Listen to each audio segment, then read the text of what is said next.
What's going on to anybody listening out there? This is Simon with Simon's Opinion, and today I want to talk about the Xbox One X. More specifically, I want to talk about the stuff we do not know about the Xbox One X. Now, we know about the specs, the price, the release date, but we don't really know about these extra features that they're trying to add in, or these old features that hopefully won't get improved or will get improved. So I'm just going to go over a couple things that I hope get explained over the next couple months, hopefully before it releases. The first thing we need to find out is what will these games look like on a 1080p TV. Now, Microsoft keeps saying that they have super sampling on the new Xbox, but we have yet to actually see it in action, and that's something that we really need to see before it releases.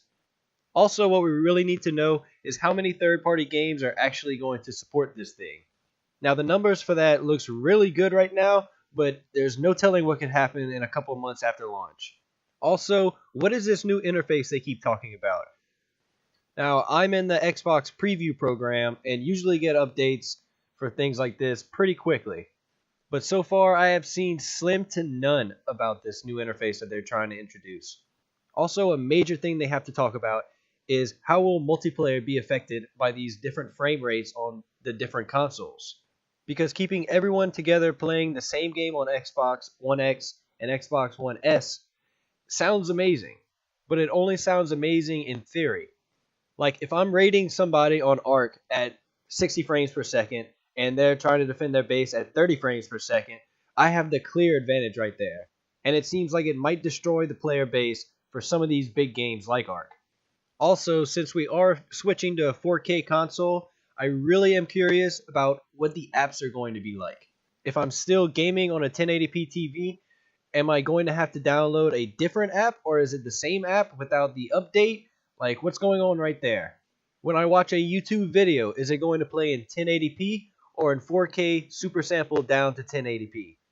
That is a major question that has to be answered, because some people still have data limits out there. And what happened to the snap feature that was on Xbox One? Is it gone for good, or will they make it have a comeback with this new interface that they keep talking about? Or not talking about exactly. Also, we need to find out what is the power consumption on this thing. There are so many issues that this deals with. Will I still be able to plug it into a power strip, or will I have to just plug it directly into the wall? And will an Xbox One S be able to be on Xbox Live at the same time as an Xbox One X, using the same Xbox Live account? I know that you can be on an Xbox 360 at the same time as the Xbox One, and it may not sound like a major issue if this isn't possible. But if I would want to play a LAN game of Halo, would I have to own 2 copies of the game? This would really be frustrating to me, but I'm pretty sure that's the case at this time. Also, would the Xbox One X use the exact same infrared code as the Xbox One S? I have a problem right now having 2 Samsung TVs, and every time I turn one on, the other one comes on as well. I am really hoping that this is not the same problem that I'll experience with the Xbox One X. And since this is a new iteration in consoles, will there be a price increase on Xbox Live? I know this seems unlikely, but I would just like reassurance knowing. The next thing we need to find out is actually another major issue with it. Will these 4K assets that every game is going to be required that has Xbox One X enhancements be on the disc, or will I have to download them over an internet connection?